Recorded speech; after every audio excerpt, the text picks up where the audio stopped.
Martes 25 de julio. Contado por justicia. ¿Por qué piensas que Pablo apela primeramente a Abraham al recurrir a las Escrituras para validar su mensaje evangélico?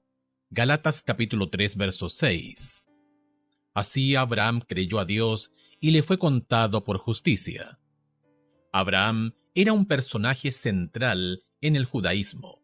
No solamente era el padre de la raza judía, sino también los judíos en tiempos de Pablo lo veían como el prototipo de cómo debería ser un verdadero judío. Muchos no solamente creían que su característica distintiva era la obediencia, sino también que Dios había declarado justo a Abraham por causa de esa obediencia. Al fin y al cabo, Abraham había abandonado su patria y su familia, aceptó la circuncisión y hasta estuvo dispuesto a sacrificar a su hijo por mandato de Dios. Eso es obediencia. Al insistir con la circuncisión, los oponentes de Pablo evidentemente argumentaban en esta misma dirección. Sin embargo, Pablo les vuelve su propio argumento en contra al apelar a Abraham, 9 veces en Gálatas, como un ejemplo de fe más que de obediencia a la ley.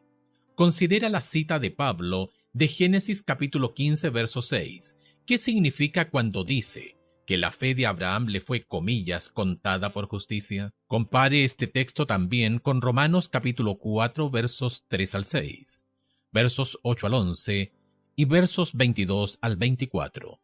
Génesis capítulo 15, verso 6. Y creyó a Jehová y le fue contado por justicia. Romanos capítulo 4, versos 3 al 6. Porque, ¿qué dice la Escritura? Creyó Abraham a Dios y le fue contado por justicia. Pero al que obra, no se le cuenta el salario como gracia, sino como deuda.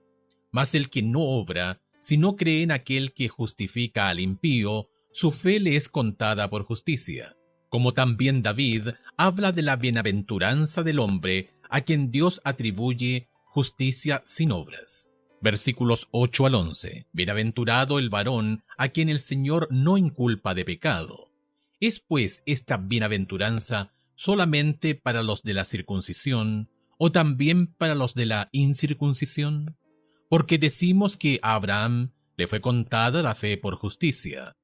¿Cómo pues le fue contada?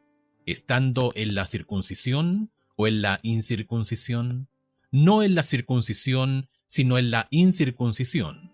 Y recibió la circuncisión como señal, como sello de la justicia de la fe que tuvo estando aún incircunciso, para que fuese padre de todos los creyentes no circuncidados, a fin de que también a ellos la fe les sea contada por justicia.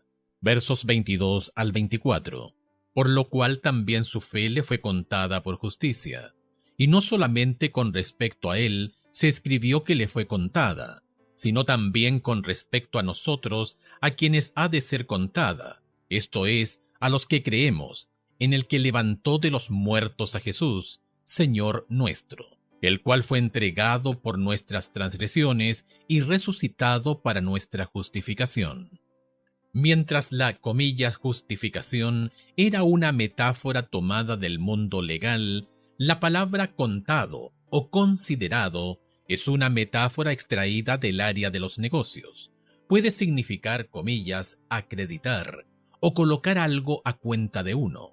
No solamente se usa en Gálatas capítulo 3, verso 6 en relación con Abraham, sino también aparece 11 veces más en conexión con el mismo patriarca.